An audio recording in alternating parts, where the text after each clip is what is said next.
cómo podés aprovechar las oleadas de inspiración para luego distribuirlas a lo largo de las temporadas de sequía creativa. ¿Cuál es el método más efectivo para no quedarnos sin ideas? ¿Qué tan importante puede ser establecer rutinas diferentes para los procesos de creación y de producción? Te lo cuento ahora.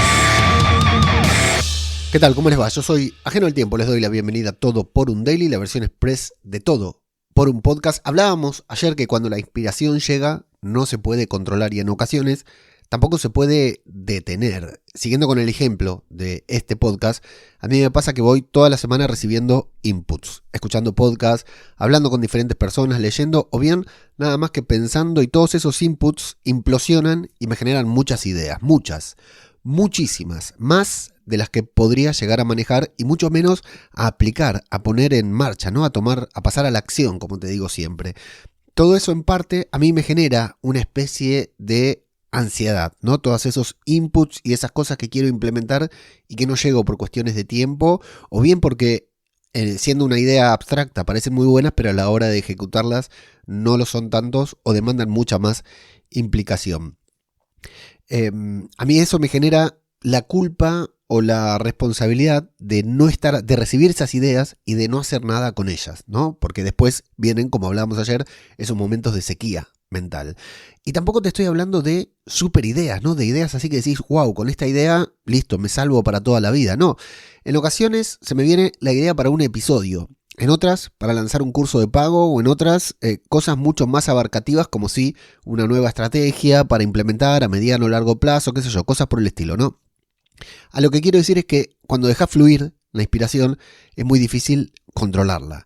Entonces, como te decía anteriormente, hay que aprovecharla y dosificarla en pequeñas cuotas como para que dure, porque no podés hacer todo junto. Una de las mejores maneras para hacer todo esto es la de programar publicaciones. Por ejemplo, para este podcast yo me siento a escribir un día, grabo otro día y programo los episodios otro día. Tengo que ir haciendo las cosas así porque, como te dije, mi ventana horaria es bastante acotada y muy caótica. Cualquier padre entendería esto.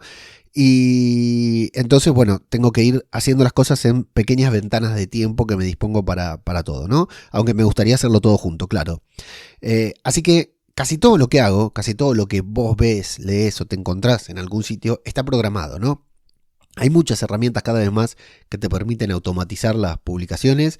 Vos podés publicar un nuevo episodio de tu podcast y que de manera automática se disparen publicaciones en redes sociales, por ejemplo, o bien programar de manera manual tanto los episodios de tu podcast como las publicaciones en redes y hasta los envíos de tu newsletter también, ¿no? Eso es lo que hago yo, por ejemplo.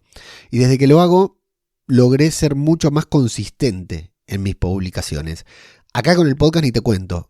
Imposible hubiera sido para mí grabar 200 episodios sin hacerlo en bulk. Y después programando las publicaciones. Claro, no solo grabándolas todas juntas, sino después publicarlas, ¿no? Y lo mismo en LinkedIn, en donde en este momento estoy muy, pero muy activo. Ahora pero todo lo que publico está programado. Lo escribo yo, ¿sí? Pero me siento un día y lo que me pasa cuando, por ejemplo, me siento a escribir los guiones de este podcast o cuando me siento a escribir las publicaciones de LinkedIn o los envíos de mi newsletter es que a medida que voy escribiendo se me ocurren más cosas para escribir, ¿no? Entonces, si tengo una ventana de tiempo de media hora, por ahí, un post de LinkedIn, lo podría escribir en 5 minutos. Bueno, aprovecho esa media hora para escribir 4 o 5. Luego programarlos y listo, se van publicando y después ya me asigno otra ventana de horaria en el transcurso de esa semana o de la semana siguiente para volver a publicar, ¿no?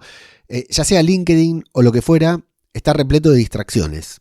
Y a mí lo que me pasa es que si entro cada día a redactar a LinkedIn, seguro que termino siendo víctima del scroll infinito. Entonces me resulta mucho más sencillo sentarme un día, redactar, por ejemplo, 5 posts de LinkedIn, que tener que entrar todos los días a publicar para evitar este tipo de distracciones. Luego, de todas maneras, entro para comentar, para hablar, para ver cómo funcionó la publicación, pero el momento creativo no es el momento de interactuar en las redes. El momento creativo es el de crear y luego programar y todo. De esta manera aprovechás al máximo cada jornada de producción, ya sea para redactar los guiones, como te digo, de tu podcast, para grabarlos o para crear publicaciones en redes sociales. Cuando escribís. Cuando grabás. Y cuando publicás o programás, publicás y programás. ¿De qué se trata? De producir todo lo que puedas de una sola sentada y luego programarlo para que se vaya publicando mientras volvés a encontrar una ventana de tiempo para crear y así retroalimentar tu inspiración.